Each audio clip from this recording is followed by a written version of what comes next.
Just a couple comments from me before I open it up. I thought what I told the players just a little bit ago, I was pleased with, when I say the week, the preparation, the joint practice, and then the energy tonight.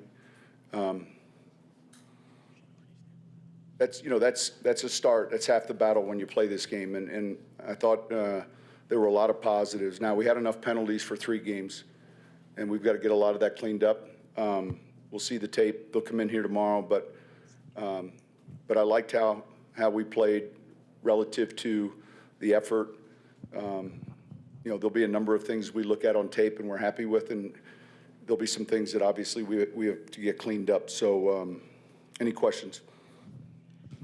Hey, Sean, has Bo Nix done enough to win the starting quarterback job in your view? Well, listen, he's played well. I'm not announcing any starting quarterback tonight, or I'll let you guys know when the time comes. But I thought he played well. The one penalty, which was, right on the line, it was tough. It was good. It was pretty heads-up play. He did a good job at the line of scrimmage with some checks. You feel his comfort level as he continues to get used to the calls coming in, and you kind of feel the poise when he's playing, and the other two the same way. I said this last week. I like the room, so their job is to lead their offense down the field and score points, and they all had touchdown drives. But I thought he was sharp. Obviously, I think he was 8 for 9, and he does a good job of distributing the football, understanding the zones, man-to-man, and what coverage concepts we're getting. But overall, I was pleased. Yeah, Sean, you seem to have a plan for bringing Bo along. Has it gone pretty much according to the script? I don't know that I laid out a script. I mean, look, we're trying to develop and teach and coach, and we're trying to, give these guys stuff they do well. I think part of our job is to understand their strengths and then try to build upon them. And so I think he's done a good job of working, digesting it, and really, heading into the game, looking at the game plan. All 3 of them kind of, dot the plays they really highlight. I've got a call sheet, and I had a couple different sets of sheets depending on what quarterback was in, just to get to some of the stuff that they really like. But it's going well. We're not there yet.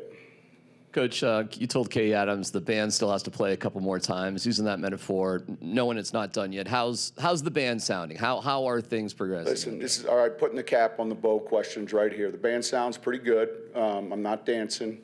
Listen, there are a lot of things we did well as a team. All right, I'm not announcing a starter. And I told you I'll get with you when we do. Sean, how challenging, or what kind of challenge does it present when a team doesn't play their starters to measure your guys? Look, we can't control that. So, we were able to control it on Friday when they did. And so we've got to worry about our team and what our plan was. Our plan after the practice that we had, and I felt like a month ago I had an idea, and that changed after we finished because we got a lot of reps on Friday. So we kind of stuck to last week's pitch count, if you will. Like normally, that second preseason game, I'd like to get, in the high 20s with the ones, and I think we were short of that. But I felt like we certainly had plenty of snaps on Friday. Matt didn't start his players, I get it, but we did. So, Coach Tim Patrick got back in the end zone for the first time in a couple of years. 1,000 days? Is that what they were saying? I think so. Just what did you see from him tonight, and can you just kind of speak to the progress he's made since he's been here? Yeah, look, players were excited in there for him. He had a big smile on his face. When both he and Griffin, when you have an injury for a year, and Quinn Bailey's one, when you have one of those injuries, it's quiet, it's lonely, everything goes on, it's difficult. But when you have it for 2, you can really go back historically and then try to find players that have been out for 2 years. And, it's tough. That's a long time in this sport. And so when he has a moment like that, or when he has a practice where you see him, getting back to form, it's encouraging. Sean, I know you need to look at the tape, but it looked like another active night for Jonah Ellis. What's impressed you so far about his Yeah, development? look, I like his energy. I think they called the one roughing on him. I kind of saw that, and that's a tough call. But he has a counter move. He's someone that it's not just one rush plan. He plays with passion, and again, I'm encouraged with the rookie class. A number of these guys have a chance to contribute, and we'll just keep working with him. But it's good to see his progress. He got a lot of snaps tonight.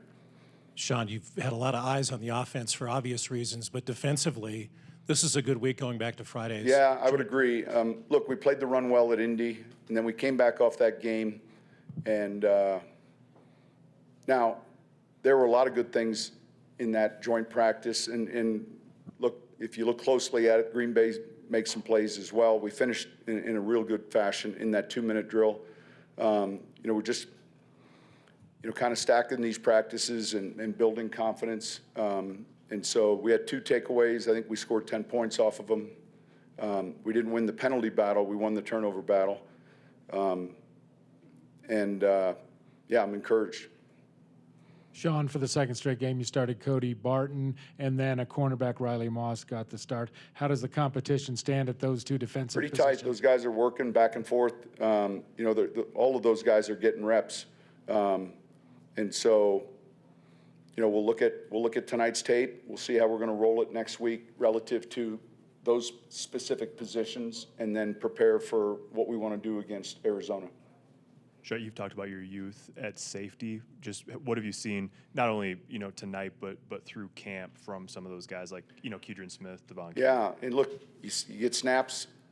You have one guy goes down, and then all of a sudden you have a chance to develop some others. And so, you mentioned Smith and Key, and they're getting a lot of playing time, and it's hard to simulate, these game day opportunities. Friday's practice is a good way to simulate it, but it's hard for us to create that on a daily basis. And I think it's part of developing a young team, getting them playing time, not being afraid to put them out there and to make the corrections. And there's just an energy about this group that's positive. You talk about winning at the line of scrimmage, being tough. What progress are you seeing from the run game offensively? It looks like it's setting up some other stuff. Yeah, for you. look, I thought it was good at times tonight. We have a 38-yard run called back because of a penalty, and I want to look at the tape. We had, like I said at the onset, far too many fouls. So they set you back. They take yards off your numbers, but more importantly, they also take away field position. But one of the points, or one of the things I wanted to see tonight is offensively. I wanted to see how we were doing that way, and I thought it was a little inconsistent, but obviously I felt like we ran it a lot better than they did. Coach, you've mentioned the penalties multiple times now. How do you fix that? How do you coach that out of the team? Well, look, it's discipline. Part of it is tolerance. It's that old saying, if we're seeing, if it keeps repeating itself, then are we allowing it? And so sometimes we can get in the habit in practice where someone lines up offside, someone is grabbing a jersey, and if we're not correcting it, or somebody is then it's that much easier for that to occur in a game. So, we'll have a chance to look at the tape and then really look at the calls and evaluate them. But we were able to overcome that, and I thought the kicking game played well. I thought overall we played well. Yeah.